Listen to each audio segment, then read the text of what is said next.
Hey, it's Coach Caleb of Empowerment Essentials Nutrition Coaching Program. In this video, we're going to tackle ways for you to improve your sleep. So stick around and we'll get to those tips.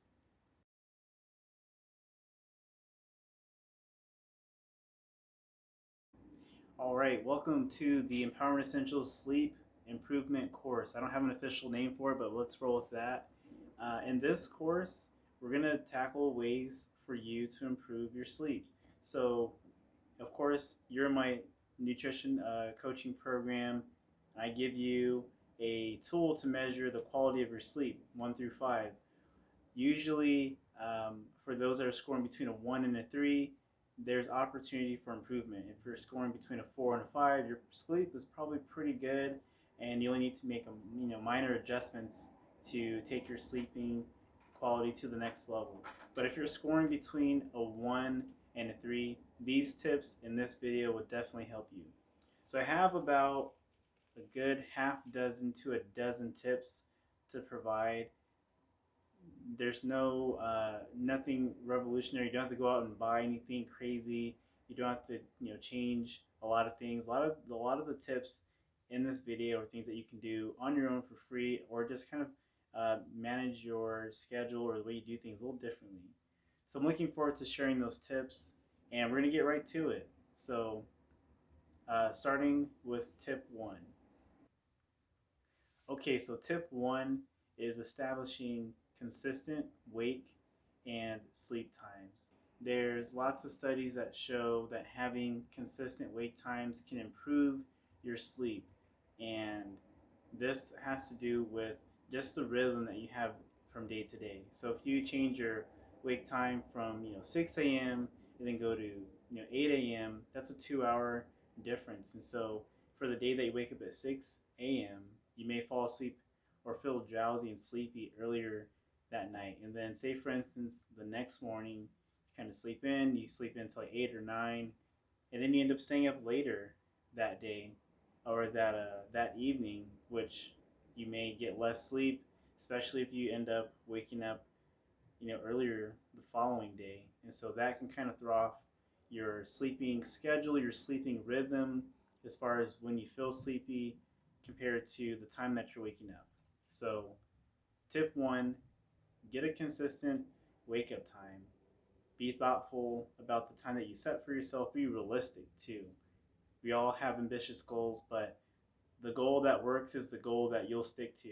So if you set a goal for yourself to wake up at 7, and realistically you're saying and thinking to yourself, well, 7 is probably a little too early, make it 7:15, 7:30. Make it the goal that you can commit to. Okay, and tip number two. Number two is getting at least 7 to 8 hours of sleep. So for most adults, getting 7 to 8 hours of sleep is ideal. Now, as you get older, maybe you need less sleep. Maybe you can flirt around with the 7-hour range, 6-hour range, but getting 8 hours of sleep is optimal for all adults. And so that'll just help with the quality and just you feeling rested and rejuvenated for the next day. Your body goes through so many processes at night: recovery, repair, helping to reset your hormones, just make sure you're ready to go for the next day. That takes quite a bit of time. And so by giving yourself the time that you need to do that, that's going to be better for your overall health. So that's tip number two. Tip number three is establishing a bedtime routine that works for you. So you're busy, you're working, you're going to school, you have a personal relationship, you're helping those that are closest to you. You're doing a lot, and I've worked with a lot of you, and you all are rock stars, you're go-getters, and you're pouring so much into others and to everyone around you. But sometimes you're taking that with you to bed. You're taking in the social media, the news cycle, and other things that occurred in your day, and you're taking that to bed, and that could be disrupting your ability to fall asleep. Again, we're talking about sleep, ways to improve your sleep. And so tip number three, you need to create a relaxing peaceful type of environment and routine that's going to help you fall asleep and get to sleep sooner. Again, if you can take less time to fall asleep, that means a larger window of time that you're sleeping, and that's good. That's what we want. Things that you can do include maybe taking a nice relaxing shower or bath. Um, I like journaling or having some type of way to express myself and get the last kind of thoughts out of my head before laying to bed, because I tend to be in my mind a lot as I'm falling asleep, thinking about tomorrow and, well, I got to do this project, and, well, I got to have this meeting tomorrow, and it just kind of compounds, and then next thing you know, you're being stimulated. And sometimes with our work, it can be stressful. We all can agree that work can be stressful. And so thinking of those stressful and stimulating topics as you're trying to get into this like winding down peaceful state, that can definitely disrupt your sleep. So journaling can be a nice way to overcome that. So to wrap up, three, tip number three is creating a bedtime routine that's going to help transition you into being able to fall asleep much sooner. Again, we're creatures of habit. When you start to condition yourself by different activities and things that you do with your mind and your body, you program yourself to be able to do said activities. So that's tip number three. Tip number four is reducing your use of electronics before you go to bed. And so the tip or the bit of information I share with clients is, for every minute that you're on your phone or a device or any device that's emitting blue light, that's adding another 30 seconds that it'll take for you to fall asleep. So let's say as you're going to bed, you watch 2 hours of TV and you're on your phone, surfing the web, Facebook, social media. That's going to equal an hour of you, trying to fall asleep because you're still stimulating your mind with the light. So the blue light is signaling to your mind that it's still daytime. And that's it's a little confusing for your body because you're trying to go to bed, but then your mind's saying no, it's daytime. So by limiting those electronics before bed, that's going to really help. And again, and what are you viewing on those devices? Is it something that's very stimulating? Are you getting triggered by something at work, something in your social circle, something on TV that's kind of like it's got you really engaged? Those are things that are that you need to be mindful of as you're transitioning to bedtime. If you have blue light filters on your phone, definitely utilize that in the evening. So after the sun sets, definitely utilize those blue light filters. Blue light blockers, they have those glasses that you can wear. Utilize that after the sun sets. That way you can limit that exposure and it'll help you transition into sleep much quicker. So that's tip number four. Ooh, real quick, I forgot to include this, but blue light throughout the day is not a bad thing. So if you are, using your blue light filter on your phone and devices during the waking part of the day while the sun's way up and you're using the blue light blockers, stop doing that, because you actually want to have the light coming in and receiving that light information throughout the day. It's after the sun sets that you don't want to have as much or limited amount of the different lights. So blue light isn't bad.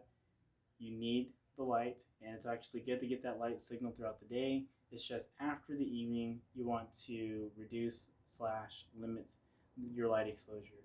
So we'll pass it back to Caleb and let him keep going. Forgot to add that tip. Okay, tip number five. Tip number five is exercising to help promote sleepiness. And so sometimes we'll be worked up from the stress at work or just the stress of our day to day. By taking time to exercise, whether it's in the morning or in the afternoon or evening, that'll definitely work off some of that excess energy and bring on a feeling of tiredness.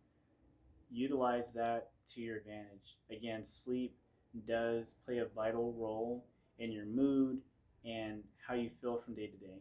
So if you're not getting good sleep, then most times you're feeling kind of negative, kind of down. And so one thing that I'll encourage clients to do is, along with getting up at a consistent wake time, also throw in exercise, when you get up, to help promote those feel good hormones. When you work out, you feel better and you feel better about yourself. And so by coupling, getting good sleep, that which is already going to help improve your mood, with exercise, that's also going to improve your mood and energy. And so you just have this, this positive circle, this positive cascading effect of those two elements working together for you. So that is tip number 5, using exercise to help promote the feeling of sleepiness. One bit of information: as you include exercise to help improve, your sleep quality, make sure you're not working out too close to bed.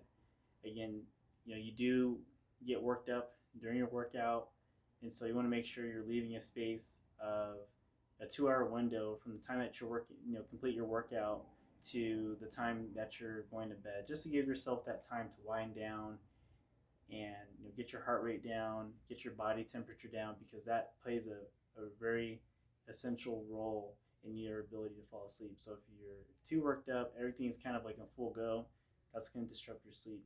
And I'll cover that in the back half of this video with bonus tips. So be sure to stick around till the end, because I do have some bonus tips that'll really take your sleep to the next level.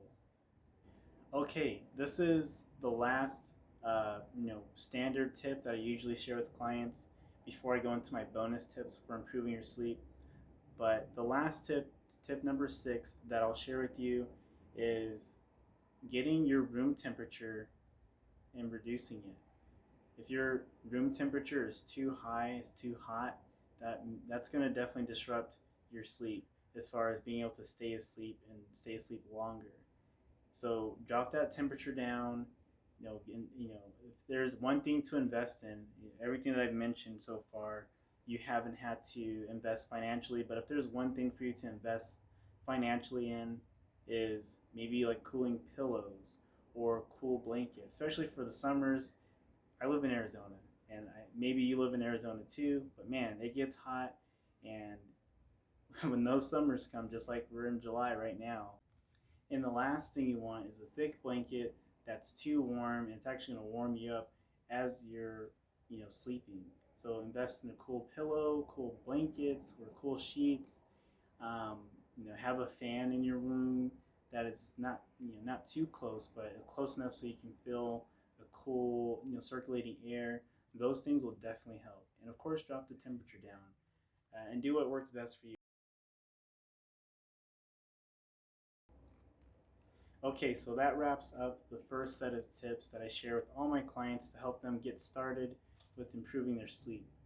The next set of tips to wrap up the video are all the bonus tips that you can use, and I encourage you to use, to really dial in improving your sleep.